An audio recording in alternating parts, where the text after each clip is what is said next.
Hello there, I'm Vaya, and welcome to Lift Your Spirits. Now, there was a content warning for this game for strobing and flashing lights, so if you're sensitive to this, skip. Alone on a Friday night, and I'm spending it here. My fingers were sluggish as they tapped out the last bit of conclusion needed to finish off my paper. I didn't even bother spell checking the rest, my hand dragging the cursor across to close the document. Alright, time to submit it. I typed out my regards to Mr. Holtman. Kindly find the attached file of assignment. Your student, Via. Stifling a yawn, I turned on my phone to check the time. 2:53 a.m. The universal experience of losing sleep and gaining eye bags as a college student came to grace me in its hold once again, it seems. At least it's the weekend. Turning off the computer, it suddenly hit me how quiet it was without my fingers stepping away at the keyboard. Everyone else had left. The campus was open 24/7, but who else was dumb enough to push their luck in submitting their assignment this late? I considered myself lucky Mr. Holtman gave me the extended deadline, otherwise I'd be screwed. Still, there were also the rumors. Disembodied voices echoing through the empty rooms. Heavy footsteps shuffling down the halls. Those who were lucky claimed to see a black silhouette skulking around the vending machine at the end of the corridor, staring at them. I wasn't the superstitious type, but I had to admit the eerie silence of being the only person here gave me the creeps. I was recalling all the gossip spread around the student body when I heard a sound that made me perk up. I glanced behind me over the monitors to see if someone had come in. Nobody.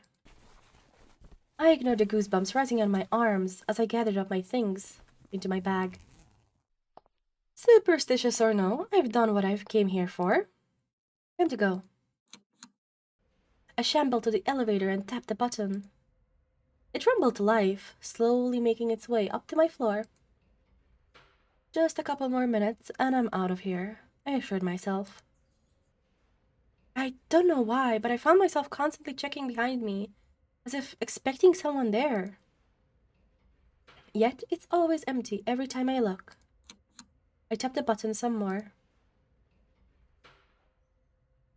The hairs at the back of my neck stood, as if I was being watched.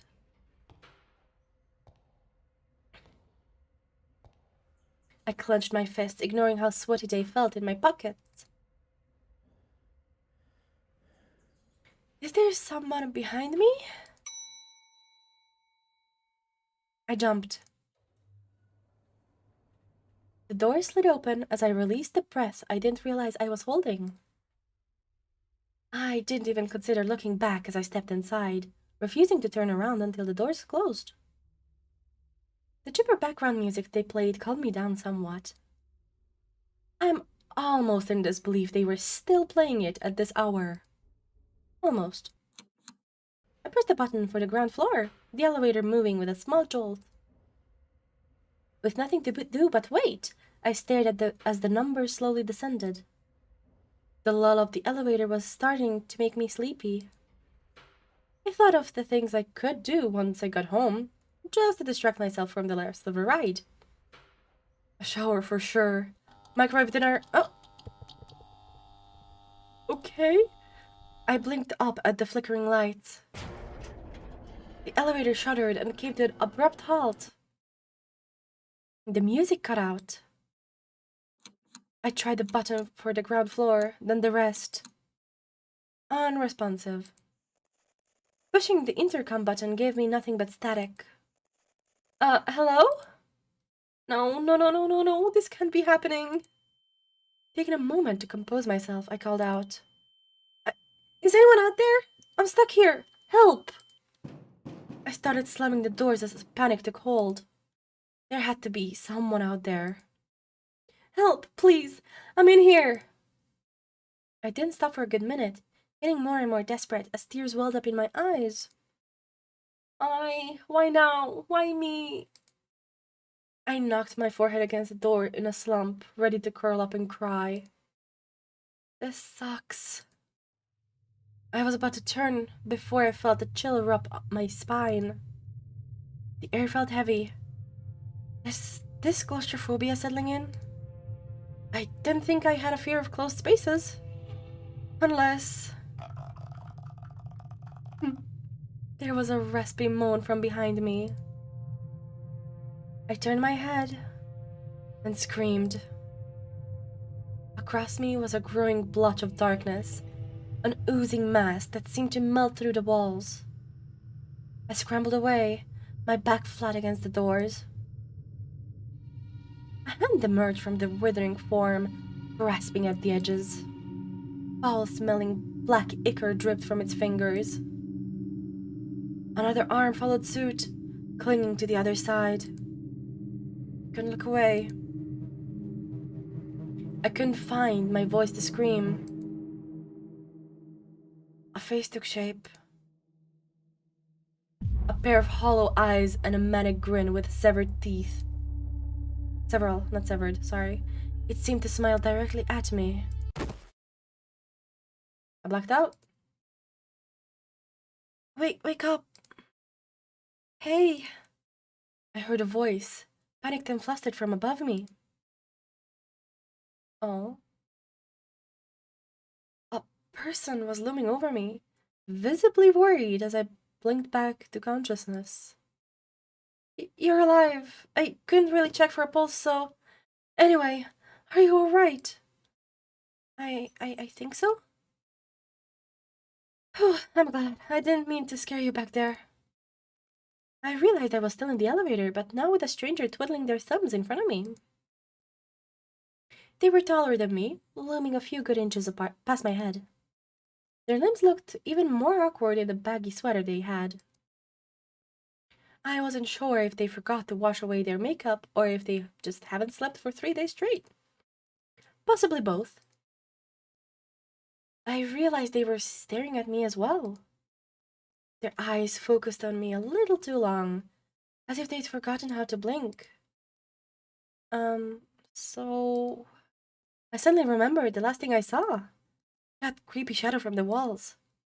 But before you were here, there was something crawling out of the walls?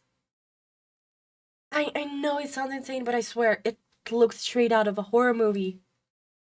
The stranger looked nervous.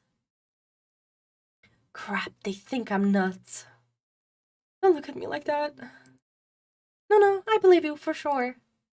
You saw it too? Well, sort of. Sorry, I was really trying to be sneaky. That must have been uncomfortable to watch, huh? Come again? What are you saying?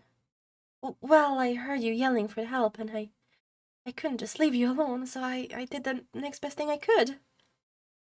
Are you saying that was you? Yes, in a way. There's really no easy way to say this, but I'm not alive. Not the way you are. They mean... You mean like a ghost? The stranger lit up appreciatively. Basically, you must have heard the rumors, right? Well, it's me. In the flesh. Well, sans the flesh. Sure, believe them. I feel like this isn't the worst situation to be meeting a ghost for the first time. The stranger gave a sigh of relief. Thank you for trusting me. I'd ask for your name, but I already know it's Vaya. How did you... I've been watching you for a while. Excuse me? Tonight! I've been watching you for a while tonight. It's not safe to be alone this late. I would know. Before I could ask further, they straightened. Anyways, I stuck around to see you write a paper, and I don't necessarily agree with your hypothesis, but interesting nevertheless. Thank you. They gave a shy smile. No problem. This wasn't the way I expected my night to go, but I guess the sooner I accepted it, the better. I should probably ask for their name instead of calling them a stranger. You know my name, but what about yours? Oh. They looked away, fingers prickling at their sleeve. I don't remember. I know who I was and what I did when I was alive. But not my name. Strange, isn't it? Have you ever thought of picking one yourself? Their eyes widened as if they thought never occurred to them. I never needed a name, but if I were to have one, I've always liked the way Alma sounds. Alma means apple in Hungarian. It's perfect. It's a cute name. Their smile widened. Thank you, Vaya. Alma went back to twiddling their fingers. We stood in silence for a while, gauging on what to say next. I kept glancing back at their hands, wondering if they feel as solid as they looked. I knew they knew I was staring, but I didn't seem to mind, waiting patiently in front of me.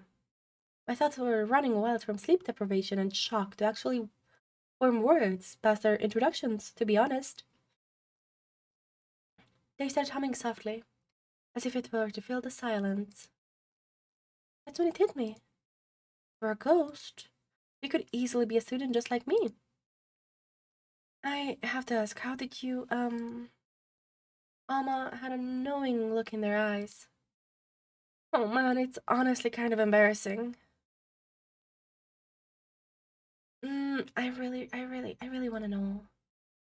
Despite having no blood flowing through their veins, their cheeks seem to darken. We don't have to get into it. Oh, I didn't want to make them this uncomfy. But I really want to know, please? I. They hesitated before nodding. Promise you won't make fun of me? Promise. Okay. So, I was staying late, working on an assignment, just like you. No one was around, even back when I was known as a loner most of the time. It didn't bother me. While I was working, I got thirsty. No big deal. So I headed over to the vending machine for a drink. They paused, hands shaking. They clasped at their wrist and twisted before continuing. Just a soda. Not too much to ask, right? I paid for the damn thing, but somehow my hand got stuck in the dispenser. So I pulled and pulled and pulled and, well, they struggled a bit before I waved them for them to continue. It fell. I felt my whole body being crushed under the weight. I couldn't even cry for help. And the whole time, my hand was still stuck on that thing. Not that I could even tell. I think my wrist was beyond saving at that point. They sunk into themselves. I died trying to get some cheap soda. How pathetic is that? It's not. I'm sorry that happened to you. I put my hand over theirs.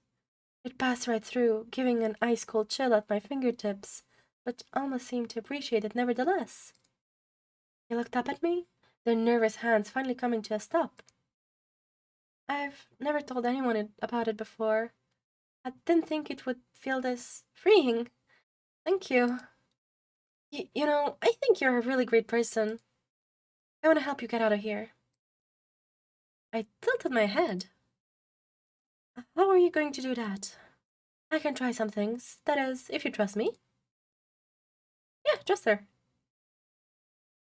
They clapped their hands excitedly. Okay, here we go. You might want to hold on to something. Before I could ask further, the elevator began to drop. My heart plunged into my throat as my weight shifted upwards. Alma? Hang on, let me focus. The buttons for each floor flashed beside me. I closed my eyes shut and decided to trust them. It felt like a roller coaster heading straight to the ground. The air whizzed around me. I grit my teeth and clenched my hand, knuckles probably white if I bothered to look. And just like that, it stopped. I yelped as the elevator jolted. I landed on my ass with a smack. I blinked my eyes open to see Alma clapping excitedly. They looked over to see me on the floor and gestured towards the door. They creaked open, as if manually pulled apart by an unseen force. My jaw dropped, and as I realized they really did bring me to the ground floor. You really did it! I did! I did! I never got to do that before! Oh, they're so sweet. They're so happy. I couldn't believe my eyes. I stood and threw my arms around Alma, only to completely pass through them.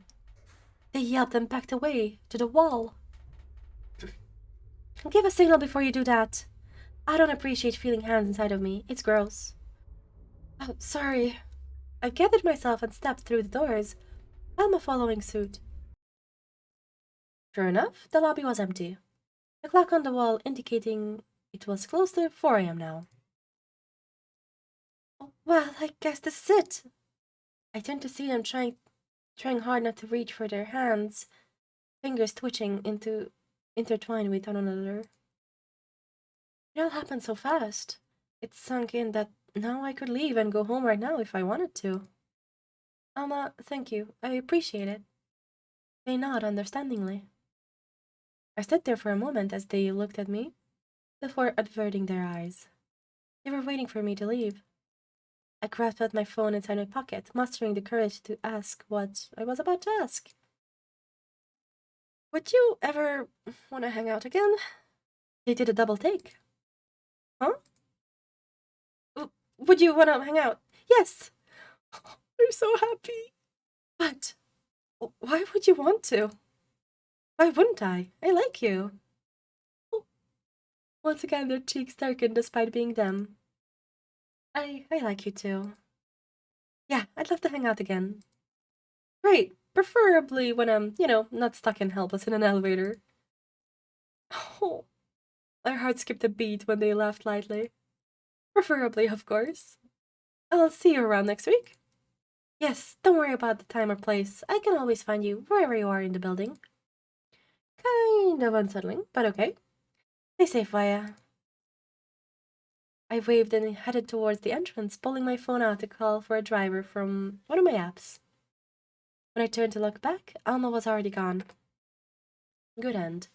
Friends for life or more? This was so sweet. This was so adorable. But by the looks of it, it has multiple endings. So I'm gonna link the game down below, and you can play it for yourself. Get the other ending or endings if you like. Thank you for watching, and take care. Bye bye.